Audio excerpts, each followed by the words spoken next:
Welcome back. Chapter 45. Dana, standing on a stepladder 6 feet above the floor, carefully reached out and adjusted the angle on top of the Christmas tree. Is it straight now? Brittany cocked her head to one side.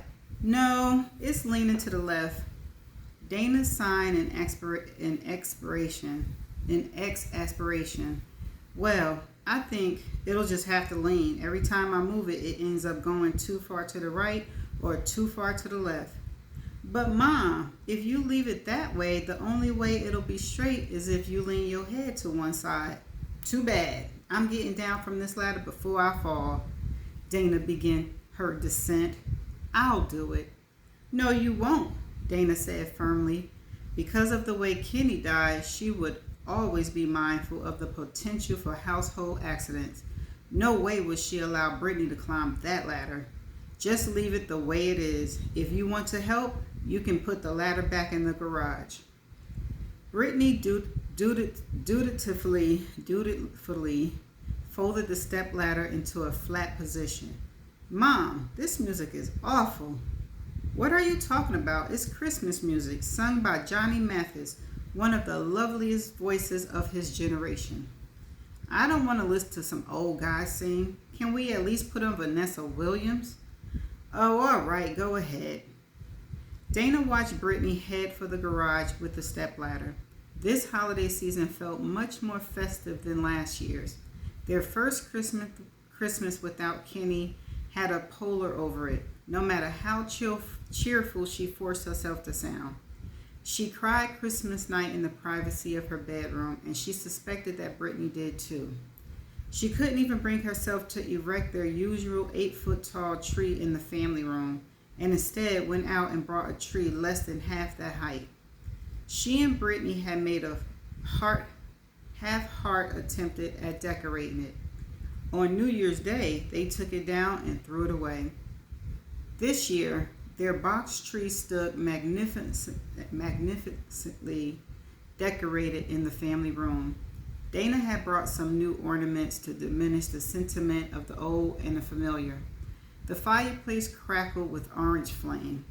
Unlike last year, when the mercury hovered around 70 degrees, this year's chilly temperature seemed more appropriate to the season.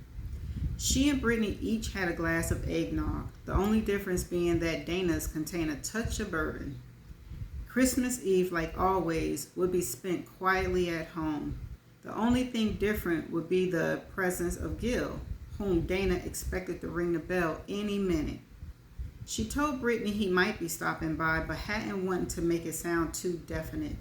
At least this way Brittany would have the chance to get used to the idea of them sharing Christmas with Gil.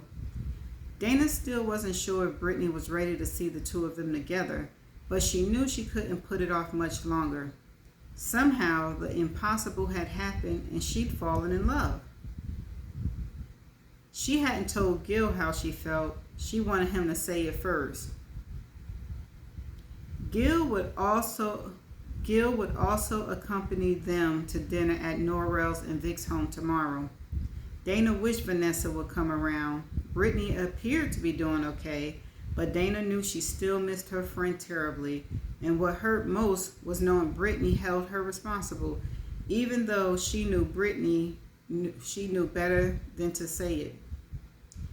Everything would be so much easier to accept if Brittany had her oldest friend at her side. The sound of chimes filled the house. That must be Gil, Dana said brightly.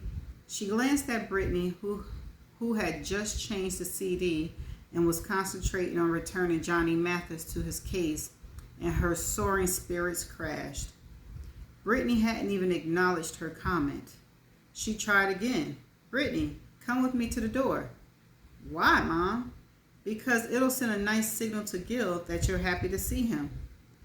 Brittany shrugged, but before she could say anything like that she wasn't particularly happy to see Gil, Dana impatiently gestured at her to join her.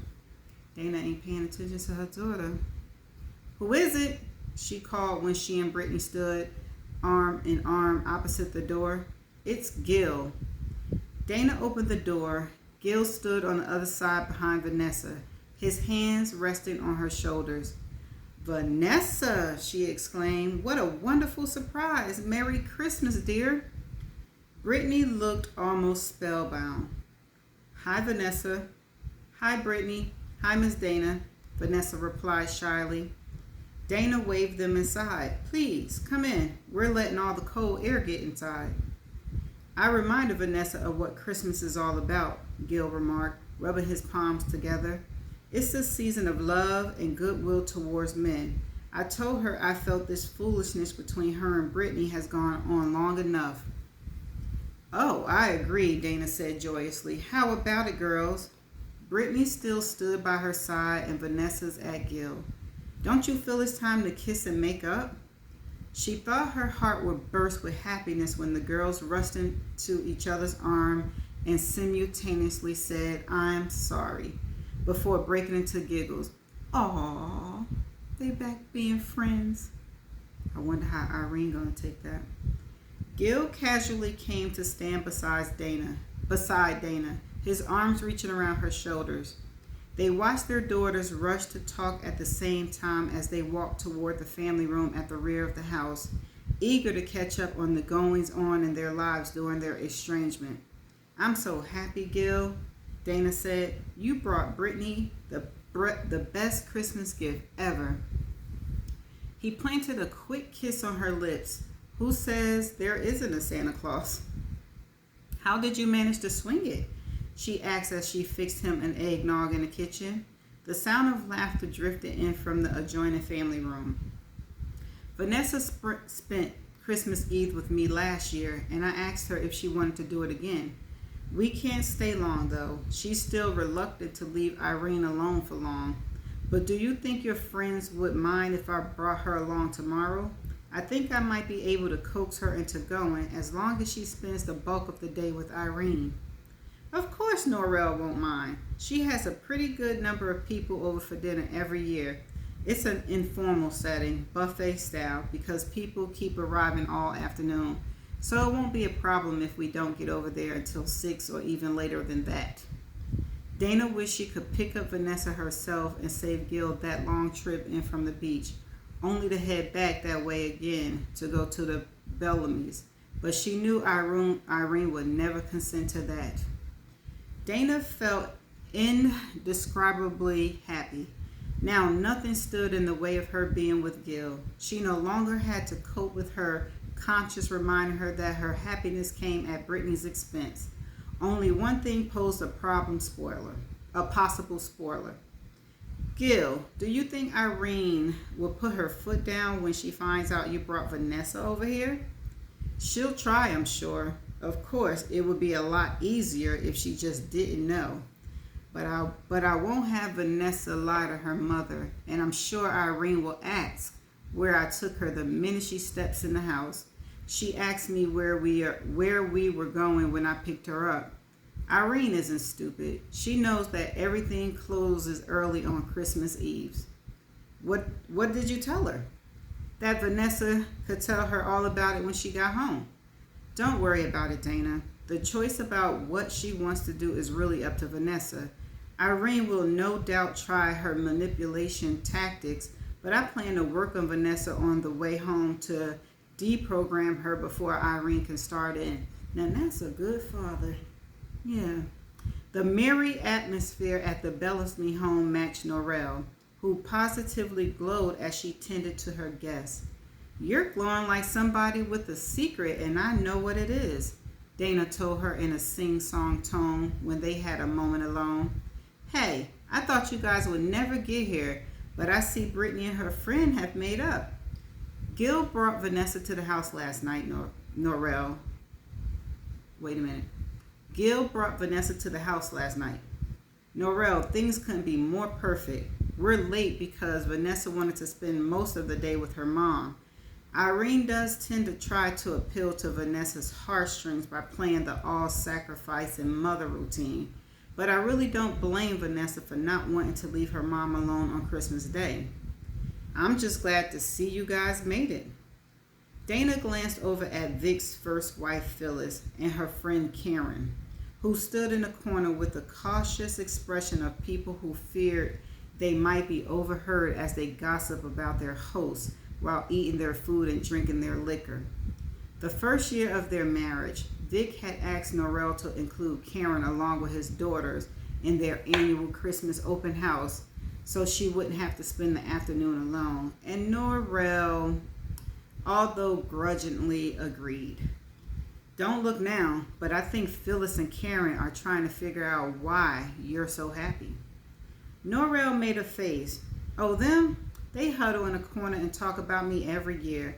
Vic said he was going to tell Phyllis to cut it out. That is damn rude. But I told him I didn't care. Let them whisper. Well, I'm with Vic on that. It is damned rude. Cece hugged her father for no reason other than her happiness to have him and her mother at her home. She wished her parents would come to visit them more often, and maybe now that they had more room, they would. Josie and Monet willingly gave up their bedroom and adjoining bath for their grandparents and bunked with Gabby and Elith. All four girls and even Jonathan and Damon enjoyed the attentions of Claude and Kathleen. Michael's parents had both passed away, and Cece felt it important for children to have grandparents in their lives. The kids had nearly gone overboard decorating the house for the holidays. Popcorn balls hung from every door and mistletoes abounded. Multicolored lights outlined both the living room mirror and the doorway to the patio. The tree, a real Norwegian spruce, stood in a corner of the living room, full with ornaments and lights, and gifts overflowed from its base. Cece moaned and groaned all year while she purchased Christmas gifts and stocking stuffers for the children, but seeing this beautiful scene made all her hard work worthwhile. Only one thought dampened her spirits, the thought of her sister spending a solitary Christmas in her apartment. Mitchie made it a point to call and talk to their parents and the kids, keeping up the farce of being in Crescent City with a Rose family. Cece's heart broke for her sister as she, going along with the charades, told her to enjoy her day. She wondered if this was God's way of punishing Mitchie for all the heartache she had caused, and if so, what else did he have in mind for her? That's the end of chapter 46. Okay, so this was a fluff chapter. Okay, so hopefully they got the rest of the fluff out the way, because we got answers we need to know. The main thing is we need to know if Vic gonna tell Norrell about Cece being pregnant. So all right, fluff on. I might give you one more chapter of fluff, but you better start getting to the good stuff. But that's all I got for this chapter. I'm gonna see you in the next chapter. Bye.